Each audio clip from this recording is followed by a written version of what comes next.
Bonjour à tous, bienvenue sur ce nouveau podcast de La Source Vive. Aujourd'hui, nous accueillons Béatrice Sutter, qui est la directrice de la rédaction de l'ADN, et Bruno Walter, qui est le fondateur de La Source Vive. Béatrice, bonjour. Bonjour Patrick.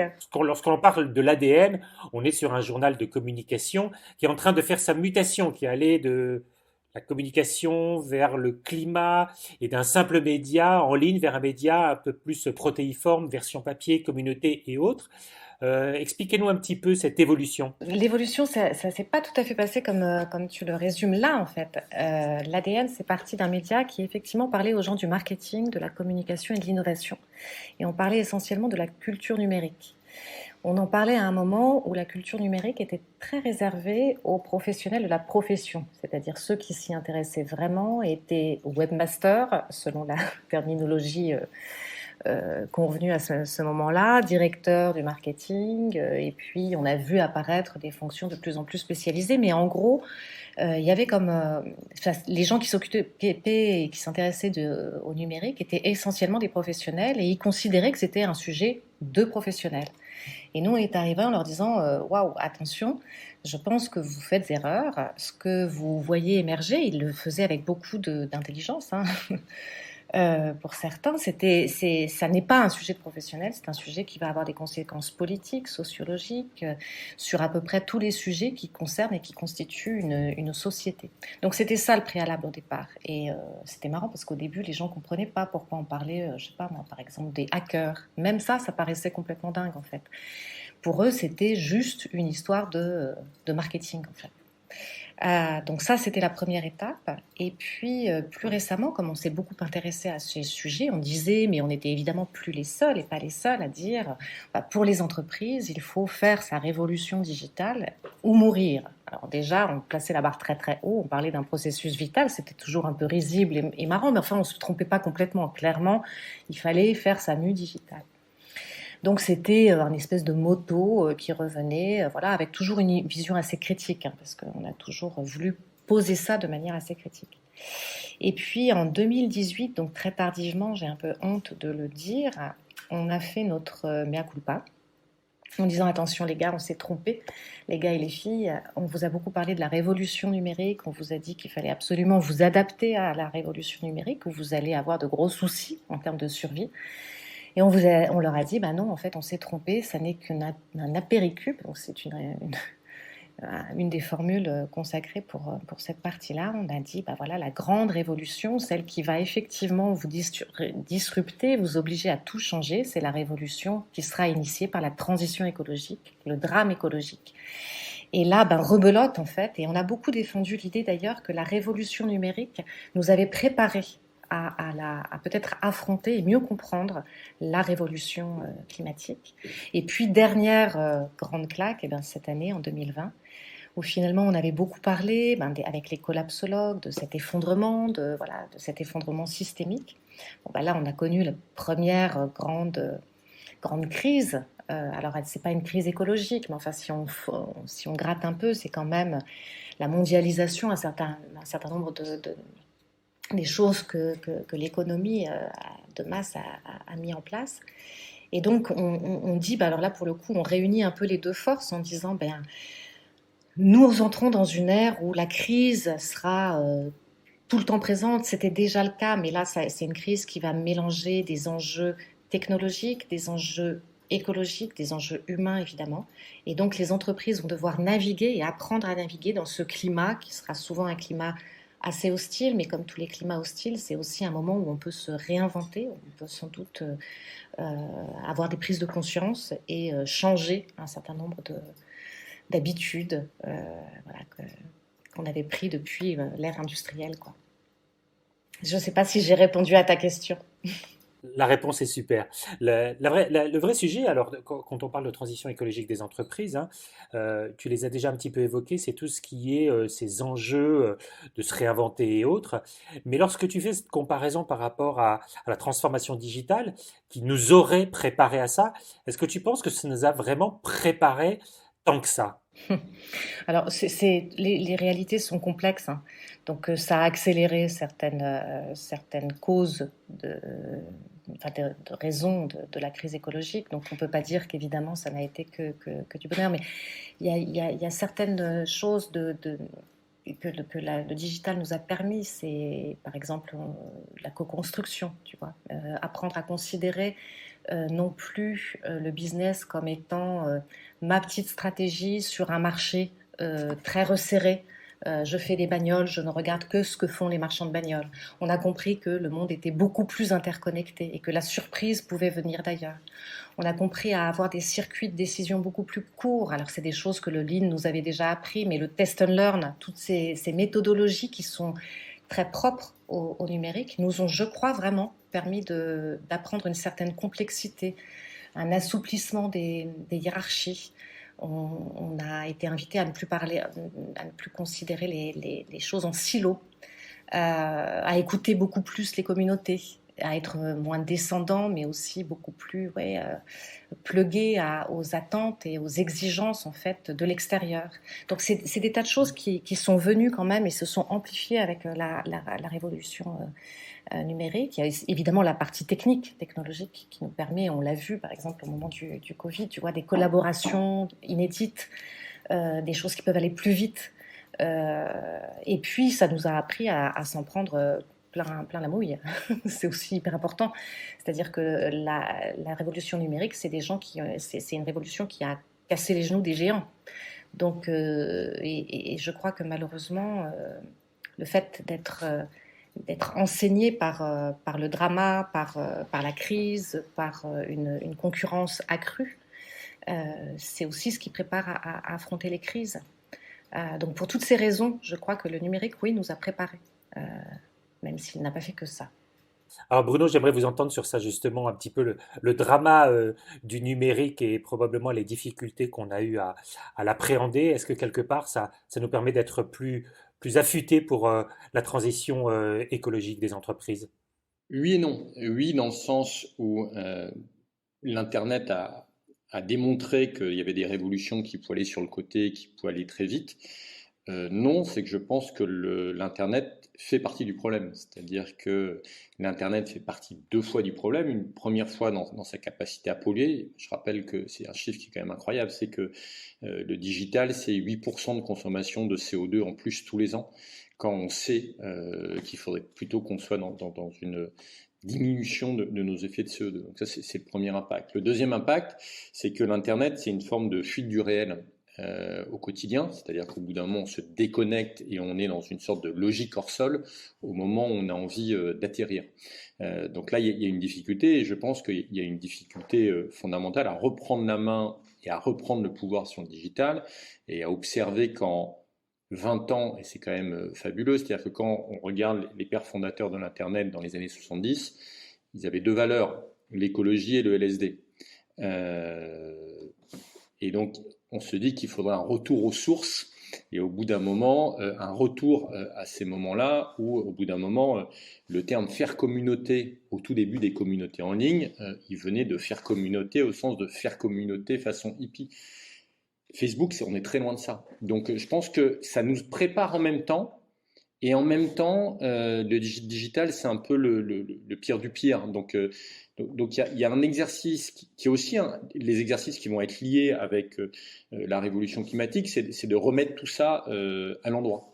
Et moi, contrairement à d'autres, je suis assez optimiste sur l'avenir, parce que je pense que la nature de l'homme, c'est de survivre, qu'on s'en est toujours sorti, et qu'à la fin on va s'en sortir. Donc ça, c'est le côté un peu optimiste par nature, mais que surtout tout ce qui fonctionne mal dans le digital aujourd'hui, c'est-à-dire l'impensé écologique, les questions démocratiques et ainsi de suite, ont atteint un tel niveau de tension que le système va réatterrir, et que du coup, en réatterrissant, et c'est peut-être là que l'Internet nous démontre des choses, c'est que Internet, c'est Amazon, mais ça peut aussi être demain les circuits courts.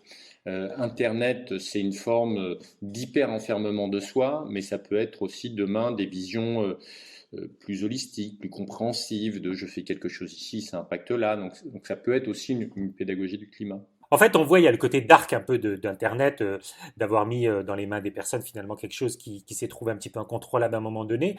Mais effectivement, ce positivisme par rapport à l'usage de l'Internet et du digital aujourd'hui. Béatrice, qu'est-ce que tu en penses, toi? Est-ce que l'Internet, le digital de manière plus générale, va être un grand moteur de cette nouvelle, je dirais, transition écologique des entreprises, si tant est qu'on sache l'utiliser de manière positive? Moi, ce que j'adore dans notre époque, c'est que je pense que c'est une époque de révélation. Donc, on comprend énormément de choses et notamment la complexité du monde. Donc, c'est marrant parce qu'à un moment où les esprits s'enflamment sur des positions parfois très binaires, c'est aussi l'occasion de comprendre à quel point les phénomènes émergent, s'agrègent, disparaissent, recomposent. Donc, je ne suis pas Madame Irma, donc je n'ai aucune idée de là où les choses vont tendre. Euh, Ce qui est sûr, c'est qu'il y aura des choses monstrueuses, des choses beaucoup plus réjouissantes, et que c'est évidemment les deux qui fonctionnent en même temps. Donc Amazon fait partie des choses qui ont émergé, avec des choses absolument effrayantes, et puis des choses qui peuvent être aussi vues avec une certaine forme d'intérêt. Enfin, tu vois, je ne pense pas que les choses soient toutes blanches, toutes noires, et voilà. Je pense que c'est beaucoup plus complexe que ça. Donc oui, moi je suis très intéressée par la jeune génération, de voir à quel point ils ont une appropriation de ces sujets-là complètement différente de la première génération. Je les trouve à la fois beaucoup plus habiles et aussi beaucoup plus cyniques.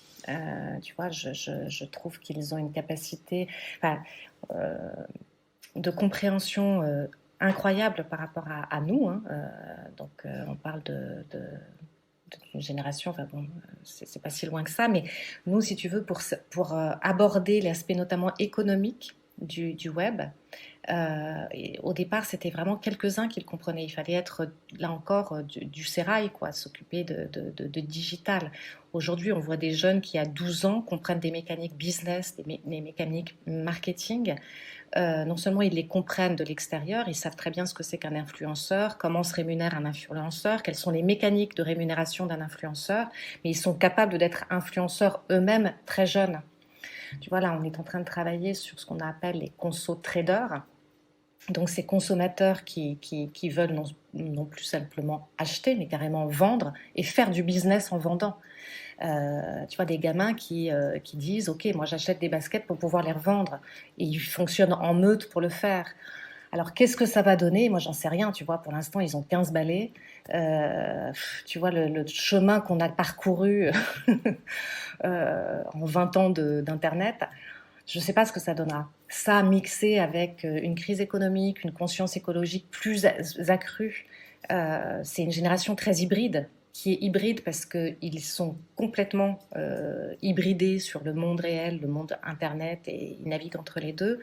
Hybridés parce qu'ils aiment le pognon, ils aiment en gagner, ils savent que c'est pas forcément facile de le faire.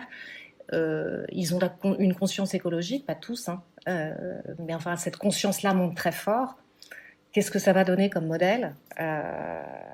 On s'est beaucoup intéressé récemment à la mode de seconde main.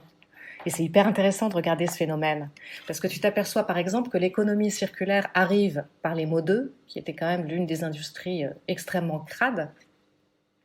Mais ça arrive avec des formats hyper marrants, quoi. C'est-à-dire que, effectivement, les gamins veulent gagner de l'argent, ils ont une conscience écologique et ils se mettent à faire des boutiques sur Vinted.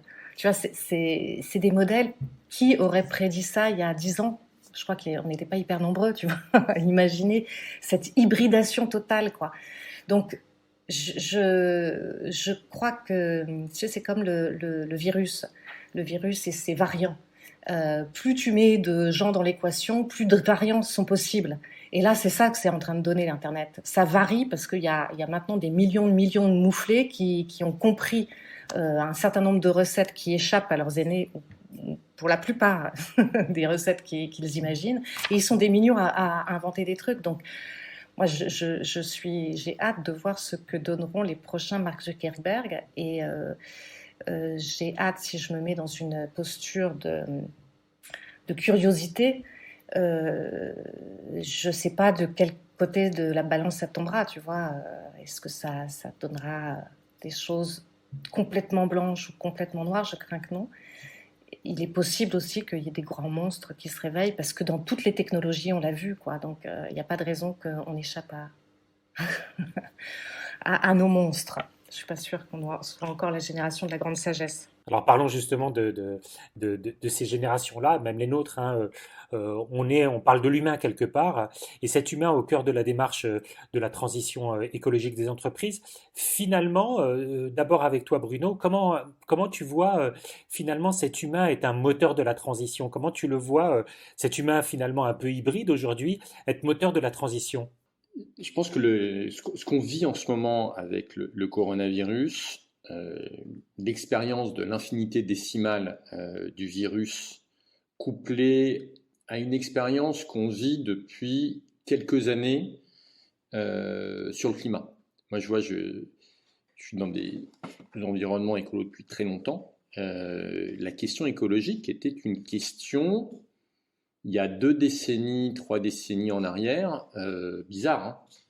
C'est-à-dire que dans les discussions de famille, quand tu parlais du sommet de Rio de la Terre en 92, bon, alors qu'on était quand même, ça faisait 20 ans qu'on savait, hein, c'était étrange. Là, aujourd'hui, c'est devenu une réalité et tout le monde se dit, bah, et donc, comment on fait? Et donc, je pense que la question de l'individu, c'est qu'on est tous, on a une sorte de choc thermique, enfin un truc incroyable qu'on est en train de vivre. Donc, on est en train de réaliser la fragilité de l'interdépendance aux autres de manière extrêmement rapide, extrêmement brutale. Et du coup, je pense que c'est plutôt une bonne nouvelle parce que ça remet en cause beaucoup de modèles qu'on pensait acquis et que du coup, je pense que cette histoire est plutôt une histoire de révolution individuelle. C'est-à-dire qu'au bout d'un moment, il va bien évidemment falloir remettre en place de nouvelles normes et on va revenir sur un temps de la régulation et ça impactera très fortement les entreprises. On voit que ça commence déjà et que les nouvelles, et les entreprises ne veulent pas le voir, mais je les invite à regarder ce qui est en train de se passer au Parlement européen et de regarder les nouvelles régulations. À 4, 5, 10 ans, ils vont être dans une réalité juridique qui... Ça, la notion d'écocide, ça change 2-3 trucs dans la manière d'opérer une entreprise, pour de vrai. Et donc, il y a ça qui arrive d'en haut, mais il y a surtout d'en bas, enfin de nous-mêmes. Je pense que c'est une démarche extrêmement individuelle. Et je pense que la question écologique, et on a l'impression que c'est une question d'altérité, de rapport à l'autre, et ainsi de suite. Et moi, je pense que c'est un rapport de transcendance. C'est-à-dire qu'au bout d'un moment, on se rend compte qu'il y a quelque chose de plus grand qui nous dépasse et que, ça fait un peu prophétique de dire ça, mais qu'au bout d'un moment, on a une sorte de nature et une beauté de la nature et une puissance qui est là et qu'en fait, on réalise qu'on n'est pas tout seul en tant qu'espèce. Donc, je pense que oui, c'est d'abord et avant tout une démarche individuelle. Béatrice, ta réaction par rapport à ça? Pour le coup, on touche la beauté de ces révolutions à l'œuvre, hein, numériques, écologiques, où c'est la place de l'homme, de l'humain, qui est questionnée très en profondeur et plutôt re-questionnée assez violemment, quoi. C'est-à-dire on s'est considéré, surtout en Occident d'ailleurs, comme, comme celui qui devait, voilà, une mauvaise compréhension sans doute de la jeunesse, organiser et jouir voilà, de la terre et de ses fruits. Et là, on s'aperçoit qu'évidemment, on fait partie d'un tout beaucoup plus global sur lequel on est obligé de composer avec. Et c'est passionnant parce que c'est vrai que sans doute que cette période où on a pris le pouvoir sur la nature, il faut quand même relire. Je lisais un très bon livre de Luc Brockner sur la montagne. La montagne malade, comment s'appelle ce livre? Il est super, où il raconte un petit village des Alpes à la fin du 19e. En 1895, un petit village arrive complètement exsangue parce qu'il a trop fait paître ses moutons dans la montagne. Il a complètement grillé l'environnement, il est obligé de revendre. Et donc ce livre est passionnant parce que c'est une enquête sur ce village et on voit les conditions de vie il y a 100 ans. je veux dire, ça ne fait pas rêver. Donc cette espèce de surpouvoir sur la nature a sans doute été une bulle qui était nécessaire et maintenant il va falloir composer avec et réapprendre à nous remettre non pas en haut de l'échelle mais dans une vision beaucoup plus holistique. Et c'est vraiment, quand on y pense, une démarche qui va hyper loin dans la philosophie, dans notre philosophie, notre rapport au monde, notre rapport à l'autre. Euh, on va devoir composer et non plus diriger, euh, vouloir prendre l'ascendant. C'est plus du tout ces sujets-là qui peuvent fonctionner. Donc je trouve que l'époque est, de ce point de vue-là, une révolution totale, quoi. Et très riche. Il y en a eu d'autres, des révolutions totales. C'est pas la première, donc il ne faut pas non plus trop se la raconter. Mais de fait, en ce moment, il va falloir vraiment changer de mindset, quoi. La difficulté, c'est qu'en fait, on dit beaucoup que l'époque est étonnante et ainsi de suite, mais bon, il y a beaucoup de gens qui se plaignent et ainsi de suite. Objectivement, aujourd'hui, on vit quand même beaucoup mieux qu'en 39 et 45, hein. Donc pour remettre les choses en place. Donc on vit des révolutions, mais qui sont quand même nettement moins brutales que les révolutions qu'on a vécues avant. Pour autant, on est face à des éléments qui sont hyper soft, mais pour la première fois dans l'histoire de l'humanité, la question de notre survie est posée. Donc il y a une sorte de paradoxe invraisemblable entre le fait qu'on vit tous hyper bien, on est dans une zone de confort où tout va bien, les efforts qu'on nous demande sont pas si fous, et c'est vrai que remettons-nous ne serait-ce que 60 ou 70 ans en arrière, ça fait tout, enfin, la société fait vraiment pas rêver. Et donc on est dans une sorte d'hyper confort et tout ça va bien. Vous voyez, moi j'ai un copain libanais avec qui je discutais au début du confinement qui me disait le confinement ici c'est quand même cool parce qu'il y a l'électricité, on n'est pas dans les caves par rapport à Beyrouth. Donc franchement, tout va bien. Et pour autant, cet hyper confort fait qu'on est face à une menace existentielle. Et donc, gérer l'hyper confort du quotidien avec une menace qui paraît folle est un exercice intellectuel qui me paraît un tout petit peu délicat. Et c'est ce qui fait la spécificité, quelque part, la beauté de l'époque. Arriver à juger cette double tension, quoi. On se plaint beaucoup alors que c'est sans doute un exercice extrêmement stimulant et sur lequel, en plus, on a non seulement une part de responsabilité énorme, c'est-à-dire que quand on dit que c'est douloureux aujourd'hui, c'est douloureux depuis longtemps pour beaucoup. Il suffit de se déplacer de quelques centaines de kilomètres et on voit, tu parles de Beyrouth, mais allons en Afrique, allons dans certaines zones de Russie. Enfin, je veux dire, le drame écologique, il est déjà patent, quoi. Donc on a les ressources technologiques, intellectuelles, on a encore les ressources financières pour affronter cet enjeu. Je crois que l'heure des angoisses et des angoisses un peu faciles en disant mon Dieu c'est horrible, on se doit à nous-mêmes et sans doute à ceux qui viennent après nous, on espère qu'ils seront un peu nombreux quand même. On se doit de faire cette révolution parce qu'on a les moyens de le faire et que de toute façon on n'a pas le choix. Donc, je crois qu'on a aussi envie de se tenir debout et d'avoir une certaine tenue par rapport à ça. Ouais, puis c'est une révolution qui est intéressante parce que c'est une révolution du sens. Donc on se remet un peu à l'endroit et on se dit que si on peut avoir un endroit où on a à la fois le confort de l'anthropocène et une relation à l'autre, à la nature qui est un peu plus enveloppante, le monde ne sera que meilleur. C'était pour le côté un peu alléluia, mais et c'est ce que je trouve moi intéressant dans ce qu'on appelle la révolution climatique. Et moi, c'est très étonnant, mais ce que je ressens sur les enjeux liés à la révolution climatique, y compris sur les gens qui s'y agitent, ça me fait beaucoup, beaucoup penser au début de l'Internet, à cette période un peu magique qui allait de 1993 à 97-98, où on sentait qu'il y avait un truc fou qui arrivait. Il y avait plein d'innovations dans tous les trucs, et on se disait que la société, qu'il y avait quelque chose qui allait bouger très très fortement, et on ressent ce côté très enthousiasmant, et y compris pour les entreprises, c'est une formidable occasion de se réinventer, de faire super sens, quoi. Donc on peut aussi le tourner comme c'est plutôt des bonnes nouvelles, quoi, parce que on réalise enfin et on se remet un peu dans le bon sens. Et à la fin, tout ira bien. Béatrice, le mot de la fin? Les gens du marketing et de la communication ont sans doute plein de défauts, mais ils ont aussi des intuitions très fortes. Et moi, j'ai J'ai entendu beaucoup de choses sur la raison d'être qui me faisaient un peu ricaner quelquefois parce que je trouvais qu'il y avait beaucoup de bullshit. Mais aujourd'hui, c'est super parce qu'effectivement, Bruno disait, il y a une question de sens qui se pose.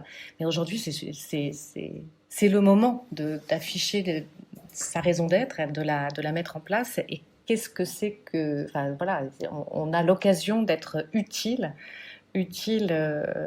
à ses salariés, utile à ses clients, utile à l'ensemble de la communauté. Je veux dire, les raisons d'être, elles arrivent sur un plateau, il suffit de s'en emparer. Donc, je dirais que vraiment, c'est une période qui doit nous stimuler. Et voilà, c'est, je trouve qu'on aurait tort de ne pas se sentir stimulé par cette époque, et on se le doit. Joli mot de la fin. Merci à tous les deux. Merci Bruno et puis merci Béatrice. Merci de cette intervention, et cette participation au podcast de la Source Vive. À très bientôt pour un nouveau podcast. Merci.